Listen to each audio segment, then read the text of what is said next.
Hello friends, I am Chandan Kumar, director of IIT math classes. आज के video lecture में हम लोग इंटीग्रेशन का नेक्स्ट पार्ट स्टार्ट करने जा रहे हैं। इस वीडियो लेक्चर में हम लोग ट्रांसफॉर्मेशन, रूपांतरण विधि और सब्स्टिट्यूशन प्रतिस्थापन विधि से इंटीग्रेशन के क्वेश्चन को सॉल्व करने के लिए सीखेंगे। ठीक है, प्रत्येक वीडियो में हम अक्सर बच्चों को एडवाइस देते हैं कि जो भी क्वेश्चन हम बोर्ड पे लिखें या जो भी क्वेश्चन को हम यहाँ पे बोर्ड पे सॉल्व करें, डिस्कस करें, तो उस क्वेश्चन को सबसे पहले आप लोग खुद बनाने का प्रयास कीजिएगा, फिर वीडियो लेक्चर को आगे बढ़ा के देखना है। ठीक है, चलिए ध्यान दिया जाए। देखिए, जैसे आपके सामने ये क्वेश्चन है, suppose that sine square x का इंटीग्रेशन करने के लिए कहा गया है कि साइन स्क्वायर एक्स का इंटीग्रेशन कीजिए। तो डिफरेंशिएशन नहीं हो रहा है कि डिफरेंशिएशन में तो भाई सबसे पहले पावर का डिफरेंशिएशन करते थे विथ रिस्पेक्ट टू बेस, तो बेस में साइन एक्स हो गया, फिर साइन का डिफरेंशिएशन करते थे विथ रिस्पेक्ट टू एंगल। यहाँ पे अब इसका इंटीग्रेशन करना है और इंटीग्रेशन का फॉर्मूला आप जाके देखिए तो कहीं भी इसका डायरेक्ट रेडीमेड फॉर्मूला नहीं लिखा है। हाँ, यहाँ स्क्वायर नहीं रहता तो साइन एक्स का इंटीग्रेशन हम लोग जानते हैं माइनस कॉस एक्स, लेकिन यहाँ पे किसका निकालना है? साइन स्क्वायर एक्स का। तो ये जो क्वेश्चन आपका सोल्व होगा ये ट्रांसफॉर्मेशन मेथड से सोल्व होगा। ऊपर हम लिख देते हैं, पहले कुछ क्वेश्चन डिस्कस करेंगे ट्रांसफॉर्मेशन मेथड से। ट्रांसफॉर्मेशन मेथड यानी कुछ क्वेश्चन पहले हम लोग ट्रांसफॉर्मेशन मेथड से सोल्व करने के लिए सीखते हैं, फिर हम लोग सब्स्टिट्यूशन में डिस्कस करेंगे। तो ये जो क्वेश्चन सोल्व होगा किस मेथड से? Using transformation method. यानी पहले इसको आपको ट्रांसफॉर्म करना पड़ेगा, रूपांतरित करना पड़ेगा, इसको कन्वर्ट करना पड़ेगा, फॉर्मूला में इसको लाना पड़ेगा। ठीक है, तो वो कहाँ से आएगा? जिस बच्चा को त्रिकोणमिति का फॉर्मूला याद है वही बच्चा इस क्वेश्चन को ट्रांसफॉर्म करके बना सकता है। यानी साइन स्क्वायर एक्स का फॉर्मूला होता है कॉस के टर्म में, कुछ याद आ रहा होगा, कॉस 2x इक्वल टू क्या होता है? 1 माइनस 2 साइन स्क्वायर एक्स। याद है कुछ? कॉस 2x बराबर 4 फॉर्मूला होता है, एक कॉस के टर्म में, एक साइन के टर्म में, एक टैन के टर्म में, एक साइन और कॉस दोनों मिला करके। अब यहां से साइन स्क्वायर एक्स का वैल्यू निकाल लीजिए। तो यहां से साइन स्क्वायर एक्स का वैल्यू निकलेगा, ध्यान दीजिएगा, हम डायरेक्ट लिख देते हैं। साइन स्क्वायर एक्स का मान हो जाएगा 1 minus cos 2x upon 2 upon 2। तो साइन स्क्वायर एक्स का वैल्यू यहां पे ला के रख दीजिए, 1 माइनस कॉस 2x अपॉन 2। तो 2 तो कांस्टेंट है, तो अक्सर हम बोले हैं डिफरेंशिएशन हो या फिर इंटीग्रेशन, कांस्टेंट आपको बाहर कर देना है, तो ये 2 आपका बाहर हो जाएगा dx। चलिए बस अब इसका फॉर्मूला बदला दीजिए, 1/2 तो बाहर रहेगा, 1/2 तो बाहर रहेगा, तो 1 का इंटीग्रेशन कितना हो जाएगा? x, और कॉस का इंटीग्रेशन क्या जानते हैं? साइन x, और इंटीग्रेशन में x के कोफिशिएंट से डिवाइड, तो यहाँ पे x का कोफिशिएंट कितना है? 2 प्लस c। ये आपका बन गया। आ रहा बात समझ में? आसान है। ठीक है, तो ये किस मेथड से बना? ट्रांसफॉर्मेशन से। पहले इसको ट्रांसफॉर्म किए, फॉर्मूला पे लाया, फिर ये आपका क्वेश्चन। देखिए नेक्स्ट क्वेश्चन, जैसे लिखा हुआ है sine x into cos x, इसको इंटीग्रेट करना है इस क्वेश्चन। ठीक है, तो यहाँ पे पहले आपको दिमाग अप्लाई करना पड़ेगा, भाई ये कैसे होगा। तो ध्यान दिया जाए, इसको फॉर्मूला में लाने के लिए देखिए 2 से मल्टीप्लाई कर दीजिए और 2 से डिवाइड। इसका तो फॉर्मूला जानते होंगे, ये क्या लिखा जाएगा? साइन 2x, साइन 2x, और साइन का इंटीग्रेशन क्या होता है? साइन का इंटीग्रेशन माइनस कॉस एक्स, तो माइनस कॉस 2x, और एक्स के गुणांक से भागा दे दीजिए, प्लस सी। तो कितना हो जाएगा ये? Minus cos 2x upon 4 plus C. ये आपका बन गया। आ रहा बात समझ में? चलिए आगे देखा जाए। जो भी क्वेश्चन हम बोर्ड पे लिखेंगे पहले आप लोग खुद बनाइएगा, फिर आगे वीडियो की मदद से देखिएगा जहां दिक्कत होगा। देखिए next question, sine inverse cos x dx। अब इसका इंटीग्रेशन करना है। देखिए 3rd नंबर क्वेश्चन। ठीक है, इस क्वेश्चन को बनाया जाए। यानी पहले इसको ट्रांसफॉर्म करना पड़ेगा, क्योंकि डायरेक्ट इसका रेडीमेड फॉर्मूला नहीं होता है, तो इसको पहले ट्रांसफॉर्म करेंगे। यानी इसको चेंज वही बच्चा कर सकता है जिसको सारा रिलेशन मालूम है, जिसको सारा फॉर्मूला मालूम है। ठीक है, तो देखिए सबसे पहले हम फॉर्मूला आप लोगों को याद दिला देते हैं कि sine inverse sine X, sine inverse sine X is equal to क्या होता है, एक्स, मालूम है ना। तो यहाँ पे देखिए क्या है, साइन है, ये कॉस है, इसका तो नहीं होगा, तो क्या करेंगे, कॉस को साइन के टर्म में कन्वर्ट कर लेंगे, यानी कॉस को हम लोग साइन 90 माइनस एक्स इतना लिख सकते हैं ना, लिखा गया। अब देखिए साइन साइन, तो इसका एंगल केवल लिखा जाएगा, कितना लिखा जाएगा, ये pi by 2 minus x D x, सही है। अब पाई बाई 2 यहाँ पे हो जाएगा एक्स, इसका इंटीग्रेशन कितना हो जाएगा, एक्स स्क्वायर बाई 2 प्लस सी। देखिए पाई बाई 2 कांस्टेंट है, बाहर हो जाएगा, तो यहाँ पे क्या बचेगा, 1 का इंटीग्रेशन कितना हो जाएगा, एक्स, और एक्स का इंटीग्रेशन जानते ही हैं, एक्स स्क्वायर बाई 2, ये बन गया, आ रहा है। देखिए नेक्स्ट, तो जितने भी क्वेश्चन बन रहे हैं किस मेथड से, ट्रांसफॉर्मेशन, यानी पहले तो टोटल फॉर्मूला आप लोगों को याद होना चाहिए इंटीग्रेशन का, तब ना मालूम चलेगा कि किसका इंटीग्रेशन होता है और किसका इंटीग्रेशन नहीं होता है। जिसका इंटीग्रेशन नहीं होगा डायरेक्ट, उसके बारे में सोचना पड़ेगा कि भाई इसको फॉर्मूला पे लाना है, यानी उसको ट्रांसफॉर्म करना पड़ेगा, तो उसको फिर ट्रांसफॉर्म करके फिर बनाएंगे। चलिए एक छोटा सा क्वेश्चन और देखा जाए, जैसे देखिए 4 number question, integration tan inverse under root 1 minus cos 2x upon 1 plus cos 2x। अब इसको सॉल्व करना है, ठीक है। तो देखिए इसका कैसे सॉल्यूशन होगा, गौर किया जाए। tan इनवर्स, अब इसको चेंज कीजिए, तो cos 2x को क्या लिख सकते हैं, 1 माइनस 2 साइन स्क्वायर एक्स, अभी लिखे, आप लोग जानते भी हैं, त्रिकोणमिति में पढ़े हुए हैं। और cos 2x को यहाँ पे लिख दीजिए 2 गुना cos square x minus 1 dx। ध्यान दिया जाए, तो इसमें क्या होगा कि 1 से 1 कैंसिल हो जाएगा ना। चलिए फिर देखिए क्या होगा, डायरेक्ट बात करते हैं, ब्रैकेट जैसे ओपन कीजिएगा तो -1, तो 1 से 1 कैंसिल हो जाएगा, और ये माइनस माइनस प्लस हो जाएगा, और 2 से 2 कैंसिल हो जाएगा, ऊपर में साइन स्क्वायर और नीचे में क्या बचा, cos square equal to tan square, तो रूट से स्क्वायर हट जाएगा, तो क्या लिखाएगा, केवल tan x लिखाएगा। अब ये आ गया फॉर्मूला पे, इनवर्स त्रिकोणमितीय फंक्शन में ये सब पढ़ाया हुआ है कि tan इनवर्स tan x रहे तो केवल x लिखाएगा, यानी केवल ये क्या हो गया, x dx। अब x का इंटीग्रेशन सारा बच्चा जानता है, एक्स स्क्वायर अपॉन 2 प्लस सी। सिंपल है, नहीं आसान लगता है। इसी टाइप का जितना भी क्वेश्चन उसको बनाना है, जो डायरेक्ट फॉर्मूला पे नहीं है उसको फॉर्मूला पे लाना होगा। इससे पिछले वीडियो लेक्चर में हम लोग क्या देखे थे, डायरेक्ट फॉर्मूला बेस, यानी उसको हम लोग सॉल्व किए थे, integration as the inverse process of differentiation, यानी बच्चा जैसा, यानी फॉर्मूला याद है, उस पर क्वेश्चन को बना के खुश हो जाइए। अब क्या करना है कि डायरेक्ट फॉर्मूला पे नहीं रहेगा, तो उसको ट्रांसफॉर्म करना है, उसको रूपांतरित करना है, बदलना होगा, तो वही बच्चा ना कन्वर्ट करेगा जिसको सारा रिलेशन मालूम होगा। इसलिए 11th के क्लास में आप लोग देखते होंगे, हम अक्सर फॉर्मूला पे जोड़ देते थे कि भाई 12th में बहुत दिक्कत होगा, ना कुछ हो तो फॉर्मूला तो पूरा याद रखिए।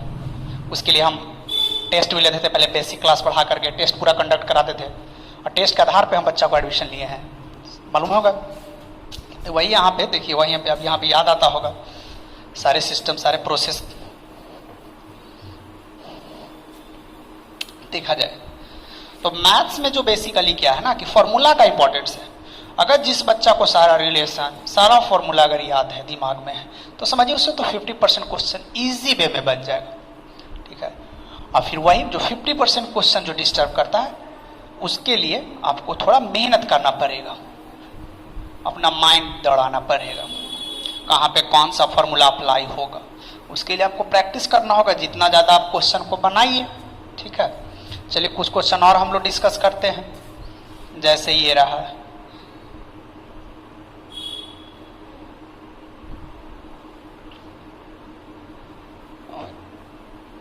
लॉग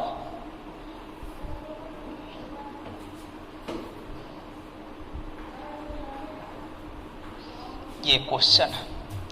अब इसको सॉल्व करना है, तो आप लोगों को शायद मालूम होगा, देखिए ये पावर है, तो ये फॉर्मूला के अनुसार यहाँ पे चलाएगा, तो ये कितना हो जाएगा, x, यहाँ पे कितना हो जाएगा, log e और बटा x dx। याद है ना कि लॉग का नहीं कुछ था बेस ई होता है, और किसी भी लॉग का बेस आर्गुमेंट अगर बराबर हो जाए तो उसका वैल्यू 1 होता है, तो ये आपका हट जाएगा, तो केवल क्या बचेगा root X upon X D X. अब इसको सॉल्व कर लीजिए, तो देखिए यहाँ पे लिख देते हैं रूट का अर्थ होता है पावर हाफ बटा एक्स डी एक्स। अब देखिए बेस बराबर है, भागा कर रहा है तो घात घट जाएगा, तो एक्स के power minus half D X. अब इसमें पावर एक ऐड हो जाएगा, तो एक्स के पावर 3/2 बटा 3/2, तो 2/3 हो जाएगा प्लस सी, ये आपका हो गया। सही है, बस यही। देखिए कुछ क्वेश्चन और डिस्कस कर लेते हैं। e के पावर log x के पावर 5 माइनस e के पावर log x के पावर 3 बटा e के पावर log x के पावर 4 माइनस e के power log x square dx। ये क्वेश्चन है, इसको सॉल्व कर, खाली देखने में डर जैसा लग रहा है, काफी लंबा चौड़ा, लेकिन क्वेश्चन काफी आसान है। सबको मालूम होगा कि जैसे b है और उस पर power log x base b है, अगर ये दोनों सेम है तो केवल इसका आर्गुमेंट लिखाता है, ये सब मालूम होगा, लॉग में पढ़ाए हैं। तो यहाँ पे नहीं कुछ तो लॉग का बेस कितना रहता है, तो ये दोनों मालूम, तो केवल क्या लिखाएगा आर्ग्यूमेंट, यानी x के पावर 5 हो जाएगा, ये कितना हो जाएगा x के पावर 3 हो जाएगा, उसी तरह से ये कितना हो जाएगा x के पावर 4 हो जाएगा, ये कितना हो जाएगा एक्स स्क्वायर dx हो जाएगा। ऐसा हो जाएगा ना। तो अब क्या किया जाए, देखिए एक्स स्क्वायर को कॉमन ले लिया जाए, तो ये कितना बचेगा x के पावर 3 माइनस 1, और ये कॉमन ले लेंगे तो कितना हो जाएगा एक्स स्क्वायर को कॉमन ले लेंगे तो कितना आ जाएगा एक्स स्क्वायर माइनस 1 dx। ऐसा लिखाएगा कि नहीं, देखा जाए। ठीक है, तो मालूम चला कि ये दोनों कैंसिल हो गया, यहां तक क्लियर। अब क्या करेंगे, देखिए ऊपर वाले को फॉर्मूला पे लिख दीजिए, A Q minus B Q के फॉर्मूला पे।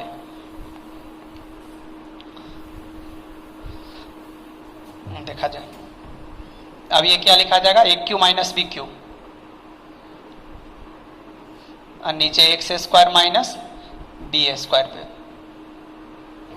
तो देखिए ऊपर कितना हो जाएगा a minus B into A square minus X plus 1 बटा X minus 1 into X plus 1। तो फिर मालूम चला कि ये दोनों आपका कैंसिल हो गया। ठीक है, अब इसको सॉल्व करना है, x square minus X plus 1 बटा एक्स प्लस 1 dx, ऐसा हो जाएगा। ठीक है जी। अब इसके बाद जो लगेगा आपका वो प्रतिस्थापन विधि लगेगा, यहाँ तक ट्रांसफॉर्म किए, अब इसके बाद यहाँ पे सब्स्टिट्यूशन मेथड लगेगा, मानना पड़ेगा, मान के बनाना पड़ेगा। यहाँ पे देखिए यहाँ तक ट्रांसफॉर्मेशन लगा, अब इसके बाद सब्स्टिट्यूशन लगेगा। अब देखिए कैसे बनेगा वो थोड़ा समझा जाए। इसमें दोनों यूज हो गया, नीचे वाले को कुछ देर के लिए मान लीजिए जेड, एक्स प्लस 1 को कुछ देर के लिए क्या मान लीजिए जेड मान लीजिए। अब देखिए इसको डिफ्रेंशिएट किया जाए एक्स के रिस्पेक्ट में, तो एक्स का डिफ्रेंशिएशन कितना हो जाएगा 1। अगर dz के लिए बात किया जाए तो कितना आ जाएगा dx आ जाएगा ना। अब यहाँ पे खाली वैल्यू को आप ला के रख दीजिए, क्वेश्चन आपका बन जाएगा। देखिए एक्स स्क्वायर यानी यहाँ से एक्स का मान निकाल लीजिए, तो यहाँ से एक्स का वैल्यू कितना निकल जाएगा, आप लोग बताइए जेड माइनस 1। तो इसमें वैल्यू ला के पुट कर दीजिए, जेड माइनस 1 का स्क्वायर, जेड माइनस 1 प्लस 1, और नीचे कितना हो जाएगा जेड। यहाँ पर देखिए ध्यान दिया जाए dx है, तो dx जहाँ पर dz लिख सकते हैं ना, तो यहाँ पर dz लिख दीजिए। ठीक है जी। अब देखिए यहाँ पे लिखना पड़ेगा, मिटाना पड़ेगा, गौर किया जाए। इसको a माइनस बी के होल स्क्वायर पे ब्रेक कीजिए, तो a square minus 2ab plus 1, bracket open करेंगे तो कितना हो जाएगा माइनस जेड प्लस 1 प्लस 1, अब बटा में क्या है जेड, और dx यहाँ पर dz हो गया। इसी को हम लोग प्रतिस्थापन बोलते हैं, सब्स्टिट्यूशन। यानी ये फंक्शन x के टर्म में था, अब हम मान लिए तो किस टर्म में हो गया z के रूप में हो गया, इसी को हम लोग सब्स्टिट्यूशन मेथड बोलते हैं। तो ये जो क्वेश्चन जो आप लोगों के सामने सॉल्व करें, इससे ट्रांसफॉर्मेशन और प्रतिस्थापन दोनों इसमें यूज हो गया। तो अब देखिए क्या करना है, समझा जाए। जेड स्क्वायर ये जाकर सब ऐड हो जाएगा ना जी, तो 3z और ये 3 हो जाएगा 3, अब बटा जेड। अब इस टाइप का क्वेश्चन ऑलरेडी आप लोग बनाए हुए हैं पहले एक्सरसाइज में ही, इसको अलग अलग करके लिख दीजिए, अलग अलग। तो देखिए कितना हो जाएगा जेड स्क्वायर अपॉन जेड, ये हो जाएगा 3z बाई जेड अब प्लस 3 बट्टा जेड, ऐसा हो जाएगा ना, अलग कर दिए, ये घट जाएगा तो कितना हो जाएगा ओनली जेड, और ये हो जाएगा जाकर, चलिए यहाँ पे लिख दीजिए केवल 3 बचेगा, यहाँ 3 इंटू 1 बाई जेड। अब इसमें किसका इंटीग्रेशन आप नहीं जानते ये बतलाइए। जेड का हो जाएगा जेड स्क्वायर बाई 2, इसका हो जाएगा 3 जेड, आई हो जाएगा 3 1 बटा जेड का क्या हो जाएगा लॉग जेड, याद है ना, प्लस सी। अरे एक्स के टर्म में फंक्शन रहेगा तो एक्स के टर्म में फॉर्मूला लिखाएगा, जेड के टर्म में रहेगा फंक्शन तो जेड के टर्म में फॉर्मूला लिखाएगा। अब इसमें वापस ला के फॉर्म वैल्यू रख दीजिए, क्योंकि क्वेश्चन एक्स के टर्म में है तो आंसर भी एक्स के टर्म में होना चाहिए। जेड तो हम लोग अपने सुविधा के लिए न माने हैं, तो यहाँ पे वैल्यू ला के रख दीजिए जेड के स्थान पे, तो ये हो जाएगा जेड क्या है एक्स प्लस 1, तो एक्स प्लस 1 का whole square by 2 minus 3 X plus 1 plus 3 log X plus 1 plus C. This is the answer of this question. तो ये जो क्वेश्चन आपका सोल्व हुआ इसमें दोनों मेथड आपको यूज करना पड़ा, पहले ट्रांसफॉर्मेशन, अब फिर आगे जाके क्या लगाना पड़ा यहाँ पे सब्स्टिट्यूशन, प्रतिस्थापन, यानी मान करके। सब्स्टिट्यूशन का अर्थ हुआ सब्स्टिट्यूट कर देना है, यानी जो फंक्शन एक्स के टर्म में दिया हुआ हो उसको मान करके, जो भी मानेंगे टी मानेंगे तो टी के टर्म में पूरा फंक्शन कन्वर्ट हो जाना चाहिए, अगर जेड मानेंगे तो जेड के टर्म में पूरा फंक्शन कन्वर्ट हो जाना चाहिए। इसी को हम लोग सब्स्टिट्यूशन मेथड कहते हैं। आ रहा है बात समझ में? चलिए 2 क्वेश्चन और हम डिस्कस करते हैं, क्वेश्चन को उसको नोट कर लीजिए। ओके, चलिए नेक्स्ट क्वेश्चन देखा जाए, ध्यान दीजिएगा। ये जितने भी क्वेश्चन बन रहे हैं ये ट्रांसफॉर्मेशन मेथड से बन रहा है, लेकिन देखिए कहीं पे जाके सब्स्टिट्यूशन भी लग रहा है आगे जा करके। अब पूरे क्वेश्चन को आप लोगों को एकदम ईमानदारी से बनाना होगा। बुक का क्वेश्चन केसी सिन्हा का अगर किताब है सबके पास तो केसी सिन्हा से आप लोग एक्सरसाइज 19.1 से लेकर के एकदम पूरी ईमानदारी से बनाते जाइए। 19.12 तक क्वेश्चन इंटीग्रेशन से दिया हुआ है, इनडेफिनिट इंटीग्रेशन से। देखिए आगे नेक्स्ट, अब जो हम लोग सॉल्व करेंगे वो प्रतिस्थापन विधि से क्वेश्चन, सब्स्टिट्यूशन मेथड लिख लीजिएगा, प्रतिस्थापन विधि द्वारा समाकलन, सब्स्टिट्यूशन मेथड।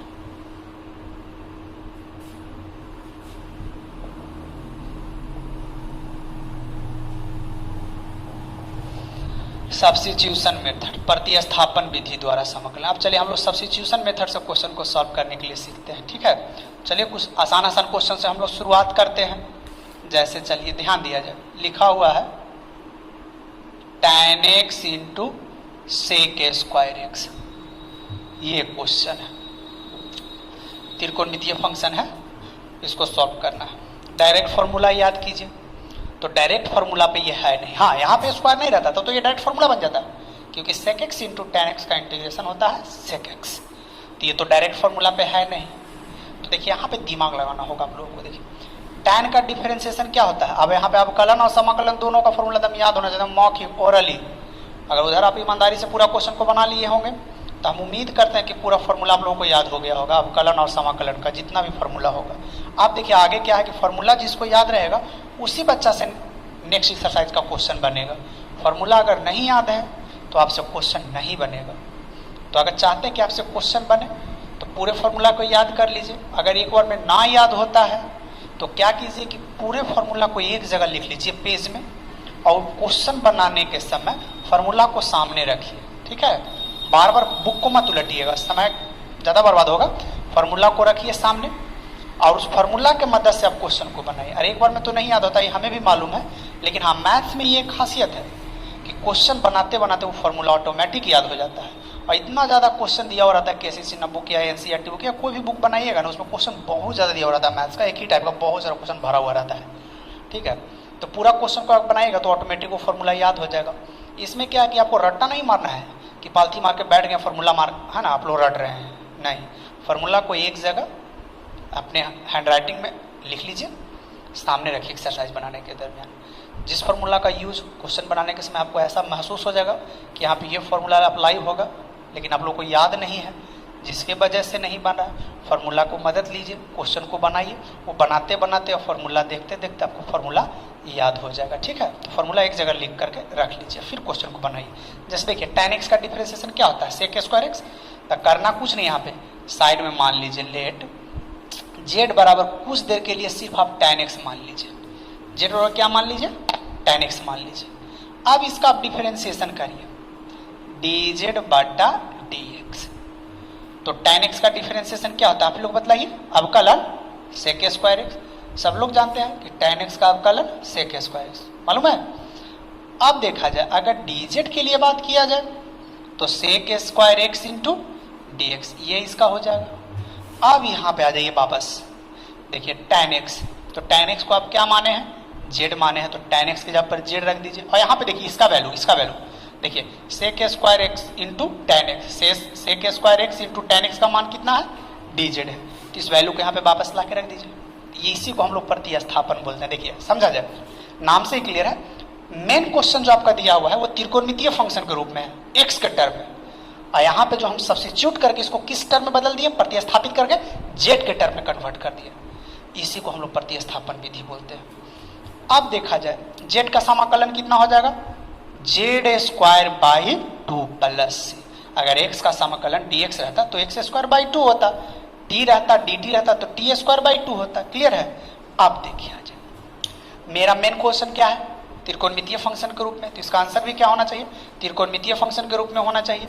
ये तो हम लोग अपने सुविधा के लिए ना माने हैं, तो इस वैल्यू को यहाँ पे वापस ला के रख दीजिए z के स्थान पे, तो ये कितना हो जाएगा, tan square x by 2 plus c, ये आपका आंसर बन गया। This is the question of, this is the answer of this question. कोई कंफ्यूजन आ रहा है समझ में। चलिए 2-3 क्वेश्चन और हम लोग डिस्कस करते हैं प्रतिस्थापन विधि के मदद से, ध्यान दिया जाए।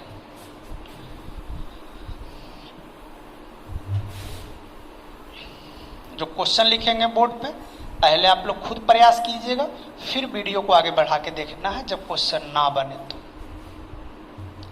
गौर किया जाए।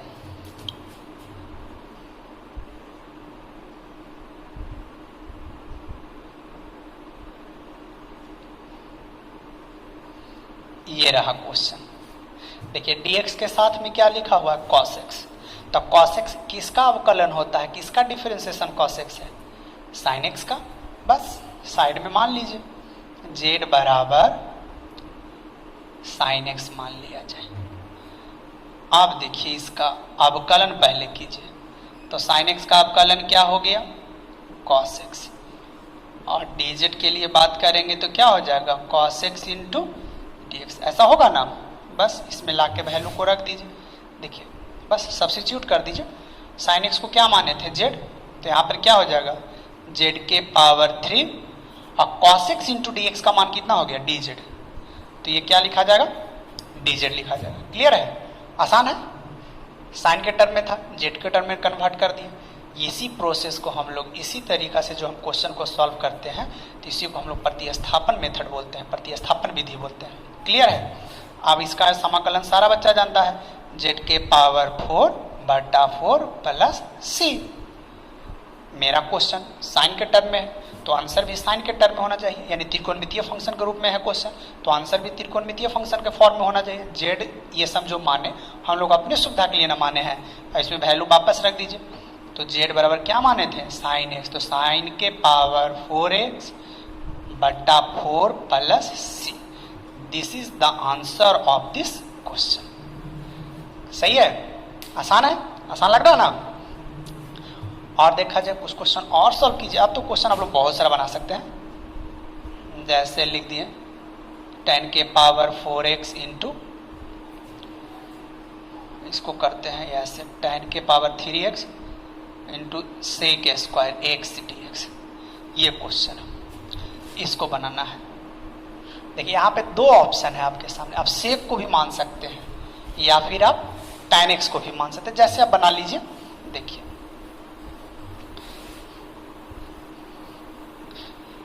कोई बच्चा कहेगा, देखिए सेक x का डिफरेंशिएशन क्या होता है, सेक x इंटू tan x, तो सेक भी मान सकते हैं इसमें, लेकिन ये आसान है कि आप tan ही मान लीजिए। tan का डिफरेंस क्या हो जाएगा, सेक स्क्वायर, तो यहाँ पे मान लीजिए साइड में